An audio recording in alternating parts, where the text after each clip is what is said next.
Reté a mi mejor amigo a que arruinara mi vida. Lo está logrando. Parte 6. Noslip, gracias de nuevo por su apoyo. Este día he estado saltando de una tienda a otra para evitar ser rastreado, así que hoy pasé escribiendo intermitentemente y respondí a tantos de sus comentarios como pude. Casi me encuentro de lleno con David cuando estaba por publicar esto. Discúlpenme por haber tenido que ocultarme antes de volver a sacar mi teléfono y hacer la publicación a la hora de siempre. Editado. Supongo que lo publiqué a tiempo después de todo. Lo siento por el incidente de que la quinta parte haya desaparecido. Fue mi culpa, y los moderadores de Noslip fueron muy serviciales al momento de restaurarla. Retomaré la narración, como siempre. Nota del traductor. Noslip es un subforo del sitio web Reddit, en donde fueron publicadas todas las partes. Me encontraba en una celda vacía, tratando de tomar una pequeña siesta dado que había estado despierto toda la noche. Pero mi mente iba a 1000 por hora y se me dificultaba conciliar el sueño.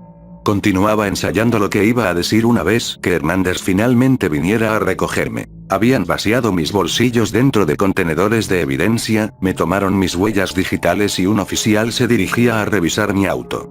No soy tonto. Sabía que la evidencia apuntaría a la policía a 3 conclusiones. 1, que estuve en el hogar de David recientemente. Después de todo, la información en la memoria USB, que contenía los mensajes entre David y su cómplice había sido actualizada solo un día antes. 2, esa memoria los podía hacer creer que yo había secuestrado a Katie. Y 3, que había robado las posesiones de David, incluyendo información médica confidencial. Seguía tratando de simular la conversación con Hernández. Esperaba que aconteciera de la misma forma en la que transcurría en mi cabeza. Fui despertado por un golpeteo ligero en las barras. Mis ojos se entreabrieron, y vi a un hombre de traje parado ahí, acompañado por un oficial. Hola. Me disculpo por despertarte, dijo tímidamente. Mi nombre es Terry Jason, tu defensor público. ¿Podemos hablar? Sí, por supuesto, dije, sentándome. El oficial entró y me esposó. Ambos fuimos conducidos a la sala de interrogación en donde había conocido a Hernández por primera vez. Confío en que van a apagar las cámaras, le comentó al oficial. El policía asintió, removiendo mis esposas, y cerró la puerta. Puedes llamarme Terry, dijo, acercándose para estrechar mi mano. Nos sentamos el uno frente al otro con la mesa de por medio. Escuché un poco acerca de tu caso en un resumen del jefe de la estación.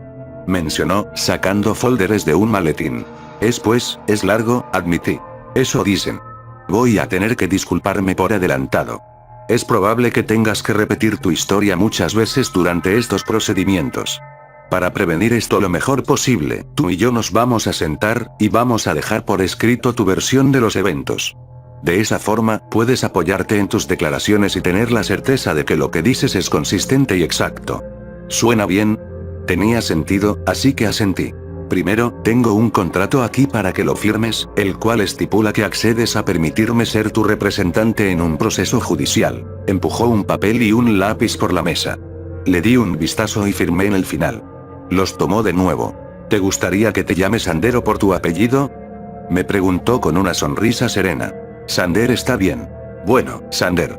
Comencemos a escribir. Terry se sentó conmigo pacientemente mientras yo escribía cada detalle que podía recordar. Empecé con la conversación del reto que tuve con David y continué toda la cadena de eventos hasta el punto actual. Empezó como una página con recuerdos revueltos, y palabras para refrescar mi memoria. Luego tomó lentamente la forma de una declaración, que Terry me ayudó a editar para convertirla en una declaración basada en hechos. Cuando te pregunten acerca de un recuerdo o suceso, remítelos a este documento. Trabajamos por 1 hora, hasta que habló de nuevo. Tengo que ir a otra cita, pero he pedido que se te permita continuar trabajando en tu celda. He calendarizado una reunión con el fiscal y el detective Hernández para mañana a la hora del almuerzo. ¿Crees que puedas haberla completado para entonces? Sí, eso creo. Y lo hice. Pasé el resto del día escribiendo esa declaración. Dormí esporádicamente, pero estaba desesperado por completarla antes del almuerzo del día siguiente. Había sucedido demasiado, y tenía mucho que quería decir. Estaba bastante orgulloso de los resultados. De hecho, estaba más orgulloso de esa declaración que de esta que están leyendo. Aquella tenía muchos más recuerdos frescos. Fue una declaración concisa y al grano. Esta se siente un poco más fragmentada. Pero quizá haya sido mejor que fuera esta la que publiqué. Al día siguiente, estaba de vuelta en la sala de interrogación. Terry estaba sentado a mi izquierda. Hernández estaba parado contra la puerta, viéndome fijamente con sus brazos cruzados. No podía leer su expresión. Al otro lado de la mesa, estaba sentado un hombre anciano, quien se había introducido como Gunderson, el jefe del departamento. El jefe de Hernández. A su lado se encontraba un hombre alto y desgarbado con cabello negro y aceitoso. Mantenía sus manos detrás de su espalda, observándome atentamente. La grabadora entre nosotros estaba activada. He sido actualizado acerca de los casos en los que estás involucrado, dijo el jefe Gunderson con una voz ronca. Tomando en consideración los descubrimientos recientes, estoy interesado en escuchar todo desde tu perspectiva. ¿Me arrestaron solo para escuchar mi versión de la historia? Solté. No, te arresté porque se sospecha que incendiaste la casa de Annie King, matándola de esta forma. Hernández me dice que te pudiste haber sentido con el derecho de hacer tal cosa por todas las acusaciones que has utilizado como munición en contra de David King. Así que me gustaría escuchar desde el comienzo qué fue lo que ha sucedido, y conocer tu versión de los eventos. ¿Quién es él? Pregunté, señalando al hombre larguirucho. Soy el fiscal, Adam Leuderman, me contestó. Ah, así que serás tú quien tratará de meterme preso, bromeé. Terry colocó una mano de advertencia en mi pierna. Trataré de establecer la verdad acerca de lo que sucedió, me corrigió, mirándome con desprecio. Mi cliente ha preparado una declaración de la cual pretende depender enteramente, dijo Terry, repartiendo copias de las 17 páginas escritas a mano. El jefe y el fiscal tomaron una. Hernández caminó hacia el frente y agarró una también. Empezó a leer de inmediato desde su lugar en la esquina. Traté de captar su mirada, pero no me vio en ningún momento. ¿Confío en que podemos comenzar hoy el proceso de investigación jurídica?, preguntó Terry. Necesitaré copias de todo, al igual que una copia de la condena oficial. Ignoré a Terry, y me enfoqué en Hernández. Había algo acerca de su actitud que atrapaba mi atención. No podía identificar qué era. Me enfoqué en él durante la reunión completa, tratando de descifrar qué era lo que mis instintos me decían. Los demás discutieron detalles legales con Terry, y corroboraron el proceso de investigación jurídica entre las dos partes. Un par de días después, Terry estaba sentado de nuevo conmigo en la sala de interrogación, detallándome lo que había aprendido por medio de la investigación jurídica. La investigación jurídica consiste en que ambas partes de un caso intercambian evidencia para que no exista ninguna sorpresa cuando vayan al juicio. Cualquier cosa que no sea ventilada durante la investigación jurídica no será admitida en la corte. Pero antes del juicio, vendría mi lectura de cargos. El momento en el que los cargos formales serían establecidos en mi contra, y tendría que declararme culpable o inocente. Terry estaba repasando la investigación jurídica conmigo para que estuviera preparado ante lo que dirían durante la audiencia y para que decidiera si me declararía culpable o inocente. Esto es lo que aprendí. Después de que fui arrestado, la policía revisó mi auto y encontró el disco duro, las memorias USB, y la evaluación psiquiátrica. Y algo más que fue curioso. Un bidón medio vacío de combustible. Ese bastardo había plantado un bidón de combustible en mi auto, en algún punto sin que yo lo supiera. Estuve en mi auto toda la noche, así que es posible que David lo hubiera plantado dentro de los pocos minutos en los que estuve en la estación de policía antes de ser arrestado, o que ya hubiera planeado incendiar su casa antes de que yo fuera a Walmart. La policía había revisado el contenido de todas las memorias USB, y había descubierto la conversación entre David y su cómplice. Excepto que, como había predicho, me acusaron a mí de haber escrito los mensajes y me enlazaron, de esa manera, al secuestro. El archivo de texto nunca especificó el nombre de Katie, pero ellos alegaban que el secuestro de Katie era el escenario más posible, dado que yo fui el primero en enterarme. Sin embargo, a pesar de esta evidencia, la fiscalía no sentía que podría convencer a un jurado. Así que no planeaban agregar el secuestro de Katie como un cargo formal en mi contra, pero estaban buscando más evidencia. También habían intentado abrir el contenido del disco duro de David, pero descubrieron que estaba encriptado, al igual que yo lo había hecho. Lo enviaron a un laboratorio para que fuera analizado. El reporte médico fue clasificado como inadmisible porque perjudicaba a un individuo que no había consentido la difusión de esa información. Todo ciudadano de los Estados Unidos retiene cierto control en cuanto a quién puede ver tus registros médicos. Denegar su uso en una corte de ley es un derecho que se retiene en ciertas situaciones, incluyendo esta. David había decidido poner en práctica ese derecho. Como resultado, el fiscal solo podía condenarme por posesión ilegal de los registros médicos de alguien más. Ese era un crimen grave, aparentemente. Terry también había sido informado de que el caso de robo de identidad estaba siendo combinado con los cargos en mi contra. Las compañías de las tarjetas de crédito habían hecho sus propias investigaciones, y estaban presentando cargos en mi contra por fraude. ¿Por qué harían eso?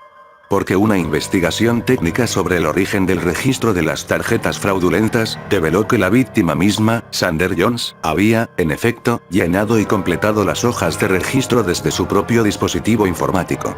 En otras palabras, rastrearon la dirección IP de quien había llenado las hojas de registro y descubrieron que mi computadora fue la infractora, lo cual significaba que me estaban acusando por haberlas registrado, por haber gastado todo el dinero, y por haberlo reportado después como fraude. Otro crimen de gran escala, el robo de mi cuenta de banco, también fue vinculado a mí. De nuevo, alegaban que estuve tratando de cometer fraude al presentarle el reclamo falso al banco. La policía finalmente había recibido las grabaciones de vigilancia del supermercado en donde el cajero automático estaba localizado. Había 3 ángulos. Una cámara estaba por encima de la puerta, una estaba por encima de la caja registradora, y una estaba en la esquina extrema de la tienda opuesta al cajero automático. Las grabaciones mostraban a un hombre con una sudadera oscura con capucha entrando a la tienda. El video estaba pixelado, como era de esperarse, pero, a pesar de eso, había un logo grande al reverso de la sudadera, que podía ser reconocido. El hombre con la sudadera entró al cajero automático, y se sacó algo de su bolsillo. La fiscalía alegaba que fue un teléfono celular, dado que la hora en la grabación concordaba con la hora de acceso a mi cuenta de banco. La figura encapuchada estuvo agachada por unos minutos antes de escribir en el cajero, bloqueando la pantalla con su cuerpo. El dinero salió, lo agarró y caminó hacia la puerta. La cámara en la esquina opuesta del cajero solo fue capaz de capturar una fracción de su rostro. Estaba borroso, pero la fiscalía lo comparó con fotografías de mi perfil de Facebook y alegaban que tenía la similitud suficiente para que pudiera ser considerado que era yo. Comparado con fotografías de David, también pudo haber sido él. Había debatido muy ferozmente ese punto con la fiscalía. Cuando había terminado con mi rabieta, el fiscal me dijo que los investigadores también encontraron una sudadera con el mismo logo en mi departamento. Luego utilizaron su carta del triunfo. La página web del banco había sido accedida desde la dirección IP, asignada a mi teléfono celular durante el mismo periodo de tiempo. Con respecto al incendio, el cual era la acusación principal en mi contra, tenían evidencia decente. El bidón de combustible era una, y el correo de voz era otra. Pero incluso había evidencia más fuerte. Cuando llegué a Walmart por primera vez, me estacioné cerca de la entrada principal, a plena vista de las cámaras colgando del edificio. Me vieron irme claramente cuando me estaba dirigiendo hacia la casa de David. Pero cuando regresé, me había estacionado en el parqueo trasero, pretendiendo alejarme de los demás autos para poder dormir. Las cámaras apenas podían distinguir mi auto, estacionado en el parqueo trasero. Estaba demasiado oscuro como para siquiera distinguir que era un vehículo, o eso alegaba la fiscalía. Así que, siendo realista, solo tenía mi propio testimonio para evidenciar el hecho de que había regresado a Walmart alrededor de las 6 de la tarde. Debo acotar que me tomó cerca de 15 minutos para llegar a la casa de David desde el Walmart, solo para que puedan entender el plazo de tiempo. Los bomberos habían recibido una llamada a las 6:04 p.m. de que la casa de David estaba en llamas. Se habían movilizado de inmediato, y encontraron a la casa incendiándose vivazmente.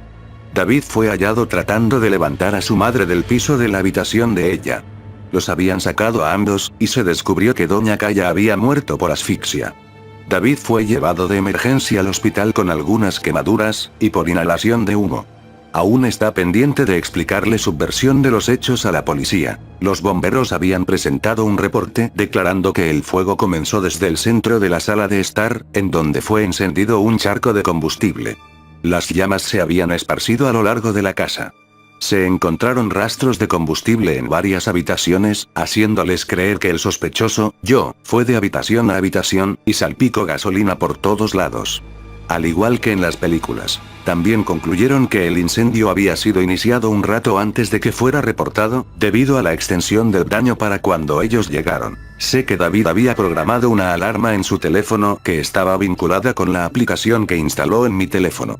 Cuando mi GPS dijo que estuve en su casa, una alerta debió de haber sido enviada a su teléfono como un mensaje de texto. Solo puedo imaginar que se montó a su auto, abandonó su turno laboral y aceleró hasta su hogar.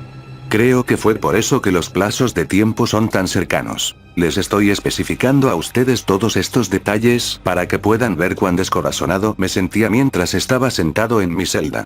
Estuve ahí por 2 semanas completas, en tanto las mismas acusaciones y evidencia eran reiteradas. En verdad empecé a simplemente rendirme. Durante los primeros días, le pregunté a Terry acerca de cómo podíamos probar que había sido David, particularmente, quien había cometido estos crímenes. Él frunció el ceño y me dijo que debería estar más preocupado por probar que yo era inocente y punto. No de echarle la culpa a alguien más. Para el final de la segunda semana, estaba listo para declararme culpable en vez de luchar. La lectura de cargos fue pésima. Ninguno de los cargos tentativos en mi contra fueron descartados. Enlistaría todos los crímenes con los cuales estaba siendo acusado, pero no recuerdo las frases exactas, y sé que me equivocaré. Pero asumo que entienden la idea general de que estaba jodido. La fianza había sido establecida en $5,000, lo cual esencialmente garantizaba que iba a estar atascado en la cárcel por un tiempo. En mi desesperación, había contactado a mis padres, y ellos tratarían de recaudar el dinero junto con otros miembros de mi familia y amigos, pero no podrían pagarlo de inmediato. Después de 3 semanas, me encontraba bastante deprimido y no comía mucho. Terry trataba de animarme, al enseñarme partes de los argumentos que estaba preparando, pero nada lograba hacerme sentir mejor. Pensaba bastante en Katie. Y extrañaba a Clark. También me había perdido la primera audiencia del caso del graffiti de Clark, así que no tenía idea de cómo iba eso, lo cual me hacía sentir culpable por no poder apoyarlo. Durante el tiempo en el que estaba en la cárcel, Hernández solo me vino a visitar una vez. Fue durante la 3ª semana. Salté de mi cama, y corrí hacia las rejas. Hernández, llamé. Por favor, dime que has venido a darme buenas noticias. No. Estás siendo transferido a la prisión del condado. Tu juicio se llevará a cabo allá. ¿Por qué? Él se encogió de hombros. Así es como funciona.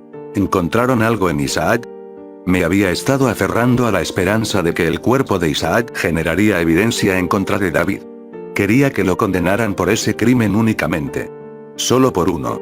Lo deseaba tanto que mis manos temblaban cuando pensaba en ello. No tengo permitido hablar de eso, me esquivó, evitando mi mirada. De cualquier forma, vine a decirte que serás movido en 3 días. Hernández, repetí mientras él se daba la vuelta. Pensé que creías en mí. Así es. Hasta que incendiaste la casa de David.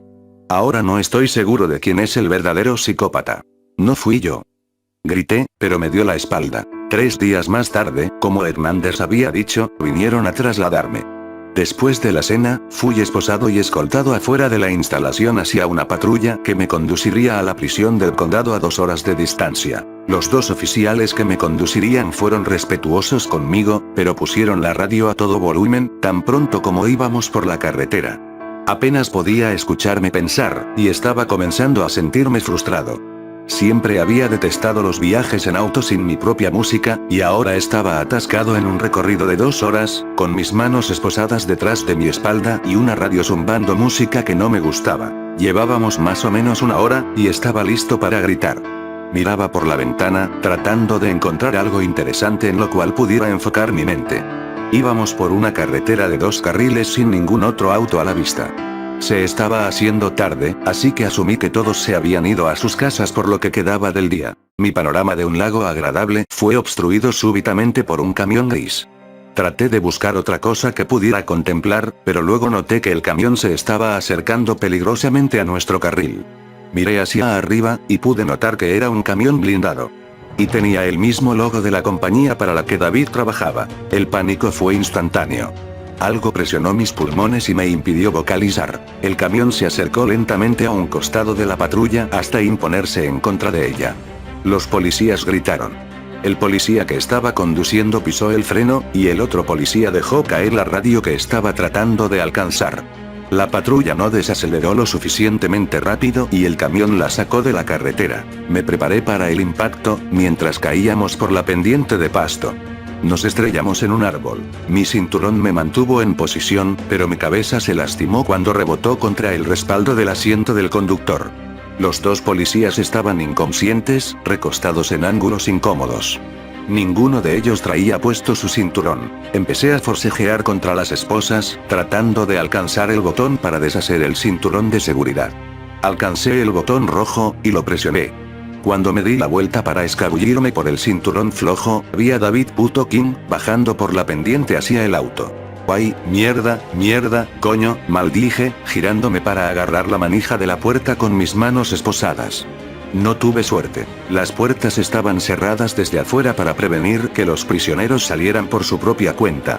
David se acercó y se acercó, hasta que estaba justo afuera del auto. Me lanzó una sonrisa de superioridad, y abrió mi puerta. Traté de retroceder, pero me agarró del brazo y me tiró afuera del auto. Caí en la tierra con un jadeo. Me senté, y vi que su atención había regresado a la patrulla. Uno de los policías empezaba a espabilar. David abrió la puerta del conductor y se sacó algo pequeño de su bolsillo. Con un movimiento rápido, apuñaló al policía en el cuello. Se salpicó sangre, y el policía empezó a gritar y a gorgotear, sosteniendo su cuello. Creo que yo también grité, pero no recuerdo. Cerró la puerta y rodeó el auto. Podía ver que el otro policía se estaba moviendo, pero no podía distinguir qué era lo que estaba haciendo. Aparentemente, trataba de agarrar su radio, porque David se la sacó de sus manos y la colocó en el techo del auto. Luego apuñaló a ese policía también. Los dos quedaron inconscientes en segundos. No te levantes, me amenazó, caminando hacia mí. No me molesté en intentarlo. Caminó hacia donde yo estaba sentado, y se puso detrás de mí. Traté de encararlo, pero me pateó ligeramente. Se arrodilló, y lo sentí rasguñando el metal de mis esposas. Estaba confundido, pero me quedé sentado absolutamente inmóvil. «Qué bueno verte otra vez, Sander», dijo, caminando hasta estar parado frente a mí. Lo observé con temor verdadero. La totalidad de su actitud era diferente a la de la otra noche en la que habíamos hecho graffiti en su casa. Había cambiado. Cuando no le respondí, se rió. Estaba jugando con el objeto pequeño en sus manos enguantadas. Noté, a través de la sangre, que era una navaja esculpida crudamente, de más o menos el amplio y el largo de un dedo. Te lo dije, no te voy a matar, Sander. De hecho, para variar, estoy aquí para ayudarte. ¿Qué significa eso?, pregunté temblorosamente. ¿Recuerdas la noche en la que hiciste graffiti en mi casa? Asentí. Te dije que consideraría darte algún consejo acerca de cómo tener éxito en nuestro juego. Bueno, el momento ha llegado. Te voy a dar más que un consejo. Verás, no eres entretenido para mí si estás en la cárcel. He visto la evidencia que tienen en tu contra. Estarás preso por mucho tiempo. No quiero eso. Así que te estoy concediendo una segunda oportunidad para seguir jugando. Caminó detrás de mí de nuevo, y sentí sangre pegajosa en mis dedos y manos, mientras presionaba la navaja pequeña en mi mano. Ahora, así es como funciona esto, comenzó, parándose frente a mí de nuevo. Voy a dejar esta navaja con tus huellas digitales en el auto. Creerán que tú apuñalaste a los policías, y que te diste a la fuga. Voy a retirar tus esposas y te voy a permitir darte a la fuga. Tendrás una ventaja de media hora antes de que llame por la radio. Oh, Dios, tiene un cuchillo. Apuñaló al conductor y se detuvo, imitando la llamada que iba a hacer. Un escalofrío recorrió mi espina dorsal. Yo estaré sentado aquí, esperando. Si intentas regresar, simplemente te voy a llevar en mi auto, y jugaremos un juego diferente. ¿Lo entiendes? Asentí, demasiado aterrorizado como para hablar. Levántate, me ordenó. Me puse de pie torpemente, rotando por la tierra para quedar de rodillas y levantarme. Ven aquí, dijo, moviéndose hacia la patrulla. Lo seguí. Abrió la puerta, y puso su mano en el cuello del oficial. Me retraje cuando me roció sangre. La derramó por mi traje de reo y cara. Por poco vomito. Ahora sí, me gesticuló que me diera la vuelta, y lo hice. Tomó las llaves de las esposas del policía muerto y las utilizó para quitar el seguro. Me sobé mis muñecas. Estaban irritadas y marcadas por el accidente. Consideré tratar de quitarle la navaja y atacarlo, pero la idea de ir con él en su auto para jugar otros juegos me horrorizaba. David había colocado una mochila junto al auto, y ahora la había puesto en mis manos. Hernández dice hola, mencionó con una sonrisa de malicia. Le pagué bastante dinero para que me permitiera rastrear este auto. Demandó que te diera la mitad. Por supuesto, no soy tan generoso, así que aquí tienes $2000, una muda de ropa, zapatos nuevos y un mapa. La ciudad más cercana está a 15 kilómetros al oeste. Será mejor que te apresures. Recuerda, en 30 minutos voy a reportarlo. Mi mandíbula tembló, a medida que me puse la mochila y comencé a dirigirme hacia el atardecer. El bosque se veía oscuro y amenazador. Volteé hacia atrás cuando me había internado por los árboles, y ahí estaba él. Se reclinaba contra el auto, bebiendo del contenedor de café que uno de los policías había traído. Estremeciéndome, conmocionado y absolutamente aterrado, seguí encaminándome dentro del bosque.